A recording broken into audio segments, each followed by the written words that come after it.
Then item 4, with domestic abuse, current strategy. So if we want to start with Councillor Bell, okay.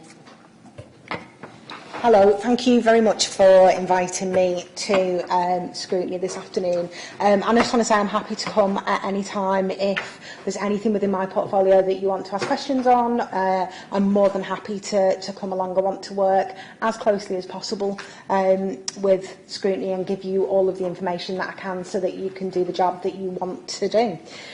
So I've been asked to come along and have a discussion around the domestic abuse strategy, because I do know that there were some concerns when I came into the portfolio about the direction it was taking. There was some concerns around the cancellation of the Domestic Abuse Summit that I did as soon as it came into the portfolio. So hopefully the verbal report that I'll give you today will give you a little bit of clarification on what's happening, where we're up to, and how we ended up in that position that we did. I think it's important to note initially that from May, the direction of travel has very much, for Cabinet members, has very much been around transparency and actually looking forward. And if that means discussing things that perhaps we could have done better previously, that actually isn't a problem, because we need to be very clear, very transparent, and look to the future.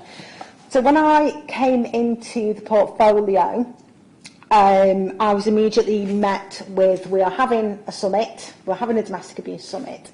When I looked at that proposed strategy at the time, it didn't quite feel, for me, that it was robust enough in terms of the work streams that were behind it. And what I very much wanted to do was get away from the position of having a launch before a strategy of work is laid out. Actually, you know, I want it to be the part of a process rather than launch at the end of a process.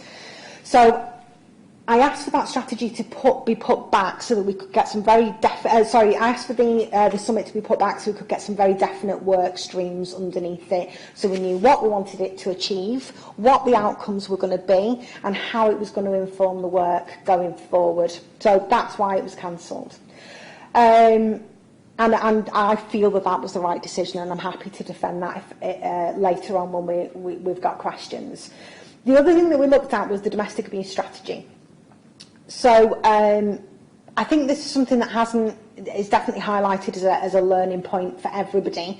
The current strategy that I think myself and a lot of members had assumed was in place, what had actually happened was it had come to Cabinet in 2018, and that was in the February. And that strategy was approved by Cabinet subject to appearing at Scrutiny and partnership engagement by the People's Board. What actually happened, and then it would return to Cabinet for approval, what actually happened was that the process didn't work as planned. It did indeed go to the People's Board. It didn't go to Scrutiny, and it didn't come back to the Cabinet for approval.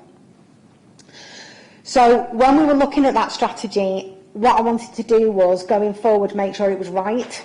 And actually, I think, although the People's Board is an essential way for us to get partner participation in creating policies and strategy documents, actually, for me, there isn't enough representation of the voluntary sector on there.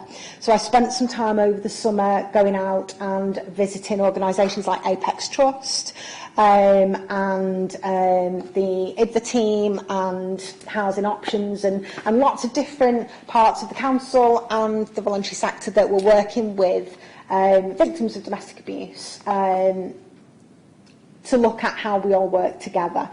What I want going forward is for this to be a whole borough strategy. I think it can't just be a council strategy. It has to have buy-in from every single organisation that works with people who are victims of domestic abuse and their family and friends.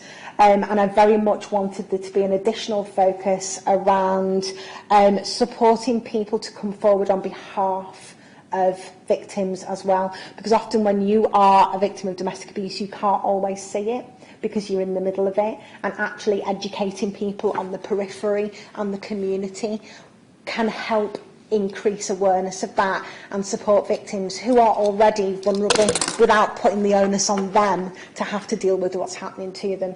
So the situation that we're in now is we've got a draft strategy, we've got a date for the summit which is on the 1st of October, so next week. Everybody should have had invites to that. If you haven't, let me know and I'll make sure that you do. That summit agenda has gone out and it looks fantastic. We've got some specialists in the area speaking, we've got organisation speaking, we've got victim who is willing to come along and talk about their experiences.